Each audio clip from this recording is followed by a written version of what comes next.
বাবা মার সামনে কখনো জোরে কথা বলবেন না ভাই, কখনো না, কোনোদিন জোরে কথা বলবেন না ভাই। নিজের গায়ের চামড়া দিয়ে যদি বাবাকে মাকে জুতা বানায় দেন, আপনার নিজের শরীরের চামড়া দিয়ে যদি জুতা বানায় দেন আপনার বাপ মাকে, ঋণ শোধ হবে না ভাই, এই ঋণ শোধ করা যায় না। একজন সাহাবী এক ব্যক্তিকে দেখলেন তার মাকে পিঠের উপর নিয়ে তওয়াফ করতেছেন।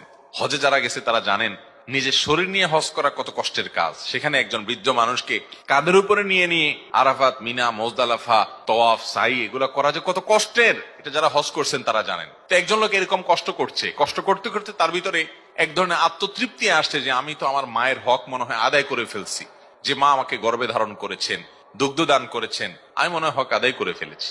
তখন তিনি ওই সাহাবীকে জিজ্ঞাসা করলেন, আমি আমার মার হক আদায় করছি না? কি বলো, এত কষ্ট করছি আমি? খবরদার, অনেক যুবক ভাইরা আছেন, অনেক ছোট বাচ্চা আছে। আজকে সকালে আমার বাসায় এক ভদ্রলোক তার ছোট ছেলেকে নিয়ে আসছে, এরকম একটা ছোট ছেলে, কত আমার 7-8 বছর বয়স হবে। যিনি নিয়ে আসছেন তিনি বাচ্চাটার নানা হন। নানা তার নাতিকে নিয়ে এসে আমাকে বলতেছে, ওকে একটু নসিহত করেন, ওর জন্য একটু দোয়া করে দেন, কারণ ওর মার সাথে বেয়াদবি করে। তো আমি চিন্তা করলাম সমাজ কোথায় চলে যাচ্ছে, একটা 8 বছরের বাচ্চা মার সাথে বেয়াদবি করছে।